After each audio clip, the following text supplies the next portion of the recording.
জ্যেষ্ঠ সাংবাদিক ভূপেন মহন্তৰ গ্ৰন্থ ভাষা সংস্কৃতি আৰু প্ৰজন্মৰ প্ৰীতি সংবাদ উন্মোচন। আজি গুৱাহাটী প্ৰেছ ক্লাবত লেখক সাংবাদিক ভূপেন মহন্তৰ জন্মদিনৰ লগত সংগতি ৰাখি তেখেতৰ গ্ৰন্থ ভাষা সংস্কৃতি আৰু প্ৰজন্মৰ প্ৰীতি সংবাদ শুভ উন্মোচন কৰা হয়। উক্ত গ্ৰন্থ উন্মোচনী অনুষ্ঠানটোত বন্তি প্ৰজ্বলন কৰি শুভাৰম্ভ কৰে লেখক মহন্তৰ সহধৰ্মিনী বিষ্ণুপ্ৰিয়া মেধিয়ে। আজি লেখক সাংবাদিক ভূপেন মহন্তৰ গ্ৰন্থখন উন্মোচন কৰে ৰসাগৰ ডক্টৰ অঞ্জনজ্যোতি চৌধুৰী, অৱসৰপ্ৰাপ্ত প্ৰশাসনিক বিষয়া তথা লেখক থানেশ্বৰ মালাকাৰ, দৈনন্দিন বাৰ্তাৰ স্বত্বাধিকাৰী তথা সম্পাদক শংকৰ গোহাঁই, আমাৰ অসমৰ কাৰ্যবাহী সম্পাদক গৌতম শৰ্মা, দৈনন্দিন বাৰ্তাৰ মুখ্য সম্পাদক নয়ন হাজৰিকা, দৰং জিলা সাহিত্য সভাৰ সহকাৰী সম্পাদক যুগল কিশোৰ মহন্তই। সভাৰ শেষত জাতীয় সংগীত অ' মোৰ আপোনাৰ দেশ পৰিৱেশন কৰি অনুষ্ঠানটো সামৰণি মৰা হয়। সাংবাদিক ভূপেন মহন্তৰ এখন গ্ৰন্থ আজি গুৱাহাটী প্ৰেছ ক্লাবত উন্মোচন কৰা হয়। ৪৫টা প্ৰবন্ধৰ সংকলন, খুব সুন্দৰ। ইয়াত ভাষা সংস্কৃতি আৰু সাহিত্যৰ লগতে জাতিটোৰ বিভিন্ন দিশ সামৰি প্ৰস্তুত কৰা বিভিন্ন লেখা ইয়াত সন্নিৱিষ্ট হৈছে। এখন কিতাপ আচলতে প্ৰকাশ পোৱাটো খুব ভাল খবৰ। কেৱল ভূপেন মহন্তৰ কাৰণে বা প্ৰকাশকৰ কাৰণেই নহয়, গোটেই জাতিটোৰ কাৰণে ভাল কথা। আমি এটা সৰু জাতি, আমাৰ ভাষাটো ভালদৰে জীয়াই ৰখাটো আমাৰ খুব কৰ্তব্য, দায়িত্ব। মই সভাত এই কথাটোৱেই ক'লোঁ যে আমি নতুন প্ৰজন্মৰ মাজলৈ এটা বাৰ্তা লৈ যাব লাগে যে অসমীয়া ভাষাটো আমি ভালদৰে ক'বলৈ, পঢ়িবলৈ আৰু লিখিবলৈ শিকিব লাগে। কাৰণ ভাষাটো থাকিলেহে কিতাপখন থাকিব। আৰু কিতাপখন কেৱল এনেকৈ থৈ দিলে নহ'ব। কিতাপ মানুহে পঢ়িব লাগিব, বাতৰি কাকত মানুহে পঢ়িব লাগিব, অসমীয়া গান শুনিব লাগিব, অসমীয়া চিনেমা চাব লাগিব। তেতিয়াহে ভাষাটোৰ সমৃদ্ধি হ'ব। আৰু সমান্তৰালভাৱে জাতিটো সুস্থ সবল শক্তিশালী হৈ থাকিবৰ কাৰণে বজাৰখন আৰু পথাৰখন আমাৰ হাতত থাকিব লাগে।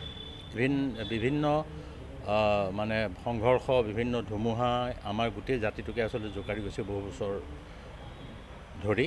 গতিকে মই ভাবোঁ যে ভাষাটো খুব সুন্দৰভাৱে যদি আমি চৰ্চা কৰোঁ, মই কৈছোঁ যে আমাৰ মেট্ৰিক পাছ কৰা বহুত ল'ৰা ছোৱালীয়ে, বহুত চোকা ল'ৰা ছোৱালী, তেওঁলোকে আমাৰ ভাষাটো ভালকৈ ক'ব, পঢ়িব আৰু লিখিব নাজানে, বা চলন্তিটো জানিলেও মান্য ভাষাটো তেওঁলোকে নাজানে। আৰু সেই দিশতো আমি আচলতে চকু দিব লাগে। নতুন প্ৰজন্মৰ মাজলৈ এই বাৰ্তাটো যাব লাগে যে অসমীয়া ভাষা এটা উন্নত ভাষা, আৰু এই ভাষাটো আমি ব্যৱহাৰ কৰি আমি পৃথিৱী জয় কৰিব পাৰোঁ।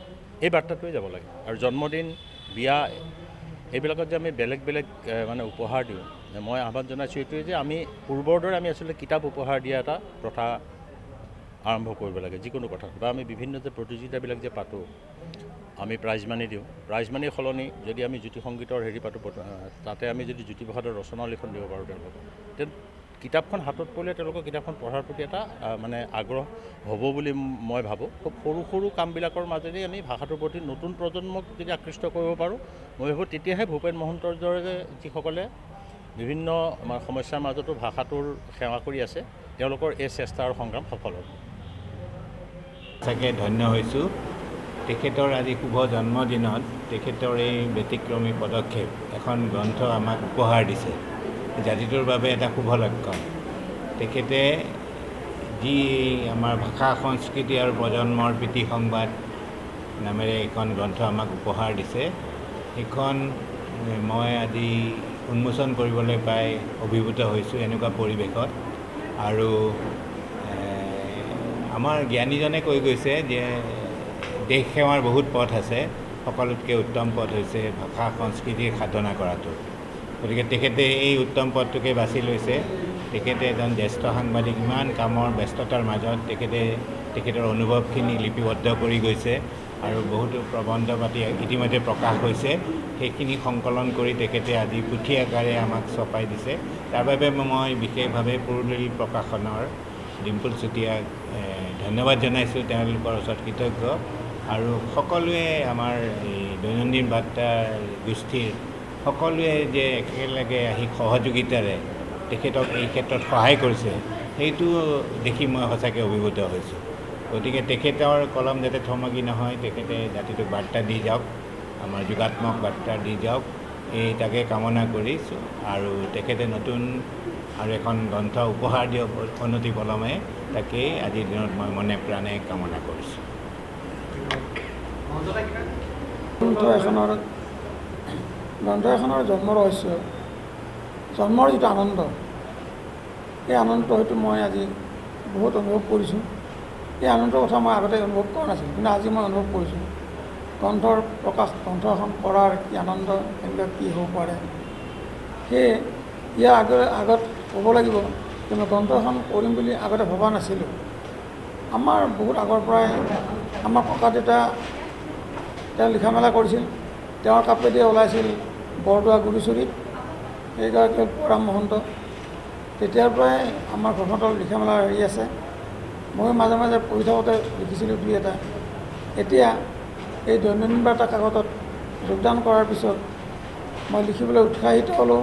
মোৰ বন্ধু, মোৰ ভাতৃ ডিম্পল চুতীয়াৰ পৰা, তেওঁৰ উচতনিত, তেওঁৰ সাহসত, তেওঁৰ উদ্যমত মই লিখিবলৈ আৰম্ভ কৰিলোঁ ন উদ্যমেৰে। আৰু মোৰ লিখাবিলাক সাম্প্ৰতিক ঘটনাৰ ওপৰত লিখা হয়। আৰু সেয়ে মই বাস্তৱ ঘটনা এটা দেখিলে সেইটোৰ ওপৰত লিখোঁ। তেনেকৈ চলি আহিছে। মই তেতিয়াও ভবা নাছিলোঁ যে লিখি থাকোঁতেও মই এখন কিতাপ কৰিম, কিন্তু সেয়াও মানে মোক উৎসাহিত কৰিছিল ডিম্পল চুতীয়াই, আমাৰ প্ৰত্যেকজন সহযোগী, আমাৰ কাৰ্যবাহী DB নিউজৰ কাৰ্যবাহী নৱ কলিতা, আমাৰ প্ৰতিগৰাকী সদস্যই দৈনন্দিন বাৰ্তাৰ, তেওঁলোকৰ উৎসাহতে আজি এই ভাষা সংস্কৃতি আৰু প্ৰজন্মৰ প্ৰীতি সংবাদ গ্ৰন্থখনে আজি ৰাইজৰ ওচৰত দেখা দিব সক্ষম হ'ল। গতিকে আশা ৰাখিছোঁ আগলৈ আৰু সাহস পালে, এনেদৰে সাহস পালে নিশ্চয় এই কিতাপৰ জন্ম হ'ব, ভাল লাগিব। এইখিনিকে কৈ মই আজি সকলোলৈকে, আৰু মোৰ এজন শ্ৰদ্ধাৰ ব্যক্তি ডাক্তৰ অঞ্জনজ্যোতি চৌধুৰী, থানেশ্বৰ মালাকাৰ, তেখেতসকলক পাই সঁচাই মই আজি ধন্য হৈছোঁ। তেওঁলোকৰ আশীৰ্বাদ নিশ্চয় থাকিব মোৰ প্ৰতি।